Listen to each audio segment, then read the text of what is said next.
A ver, pensemos en esto por un momento. ¿Y si la forma en que vemos el mundo y sobre todo cómo nos vemos estuviera dividida? Hoy vamos a sumergirnos en la obra de Samael Aun Weor para entender dos fuerzas que, según él, luchan en nuestra mente. Por un lado, la imaginación, que nos conectaría con lo real, y por otro, la fantasía, que nos hunde en el puro engaño. Y esto nos lleva a la pregunta clave, la que lo empieza todo. ¿Alguna vez nos hemos visto tal como somos de verdad? O sea, ¿es posible que esa imagen que tenemos de nosotros mismos no sea real? ¿Que sea simplemente una construcción muy elaborada de nuestra mente? Ojo, porque la respuesta que se plantea nos puede dejar pensando. Pues sí, la respuesta que se nos da es un sí, y además un sí rotundo. La enseñanza que estamos explorando argumenta que la gran mayoría de nosotros vivimos con una idea completamente equivocada de quiénes somos en el fondo. Y aquí, justo aquí, está el meollo de la cuestión: el valor. Fijaos, según esta perspectiva, el problema es la falta de coraje.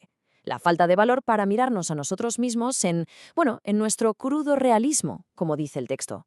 Y esa falta de valor es lo que nos empuja a inventarnos una versión más cómoda, ¿no? Una autoimagen que sí, nos puede reconfortar, pero que al final del día es completamente ilusoria. Bueno, y con esto ya nos metamos de lleno en el corazón del tema.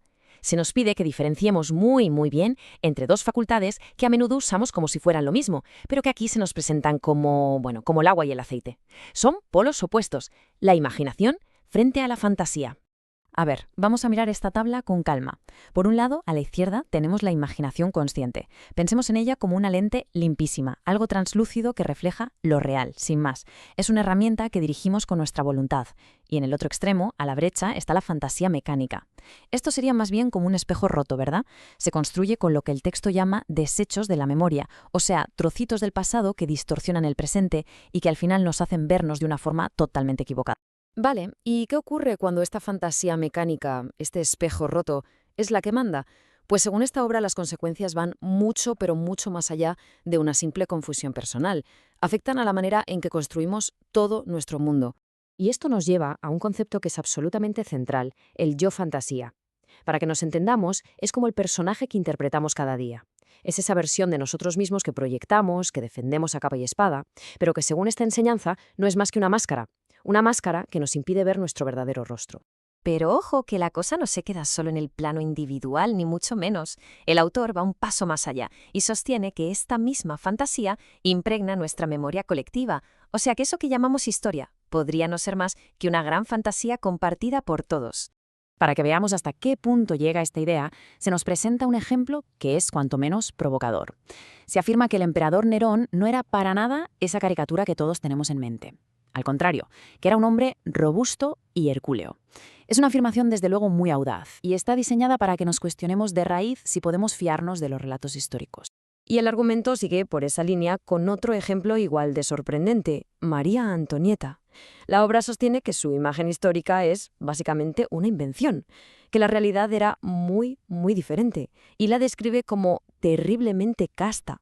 La idea de fondo es la misma. Se nos está invitando a dudar de todo lo que creemos saber sobre el pasado. Vale, de acuerdo. Si tanto nuestra historia personal como la colectiva están tan distorsionadas, la pregunta es obvia: ¿de dónde sale toda esa distorsión? Pues la fuente apunta a un origen muy concreto: el tipo de memoria que usamos en nuestro día a día.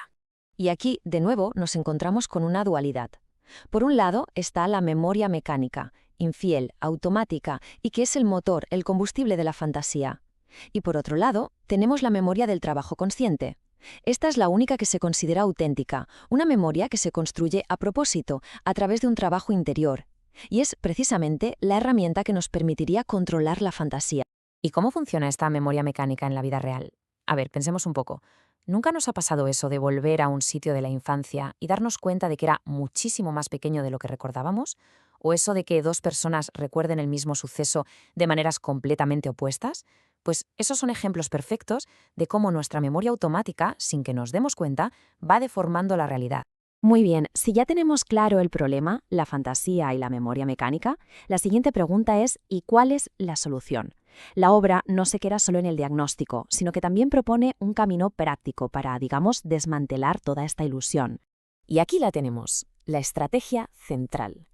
Y es interesante porque no se trata de luchar de frente contra la fantasía, sino de cortarle el suministro, por así decirlo. El objetivo es sustituir de forma activa la memoria mecánica por una memoria consciente, una que se construye, como decíamos, a través del trabajo interior. De hecho, la obra nos da hasta un método práctico para entrenar esta imaginación consciente. Es el llamado ejercicio de la rosa. La idea es seguir mentalmente todo el ciclo de vida de la planta, desde que imaginamos la semilla germinando, vemos crecer el tallo, hasta que florece la rosa con todo detalle, y luego observar cómo se marchita y se convierte en polvo. Es una forma de aprender a dirigir la imaginación a voluntad, en vez de dejar que vaya por libre, sin control alguno. Ahora, que nadie piense que esto es un camino de rosas, nunca mejor dicho. Este proceso no es nada fácil. Requiere una herramienta que el texto describe de una forma muy gráfica, el bisturí de la autocrítica. Y no hablamos de un juicio superficial, de culparse sin más, sino de una disección honesta y a veces muy dolorosa, de ese yo fantasía que hemos ido construyendo con los años. Y se nos advierte, de hecho, se nos advierte muy claramente que este camino puede ser doloroso. Ver la realidad sin los filtros de la fantasía, al parecer, puede provocar una terrible decepción. Es el shock, ¿no?, de darte cuenta de que la persona que siempre creíste ser, pues en realidad nunca existió. Y claro, la pregunta es, ¿qué queda cuando esa ilusión se rompe? Y con esto llegamos al desafío final que nos plantea esta obra. Nos reta a tener el valor de romper ese yo fantasía. Esa versión de nosotros que, como dice el texto, los demás saben perfectamente que no es real. La pregunta que queda ahí flotando en el aire es, ¿quiénes seríamos de verdad sin toda esa fantasía? Pues hasta aquí este recorrido por las ideas principales de Imaginación y Fantasía, de Samael Aun Weor, una obra que desde luego nos invita a cuestionar no solo lo que vemos, sino, y esto es lo importante, cómo lo vemos, en esa búsqueda constante de lo que es real.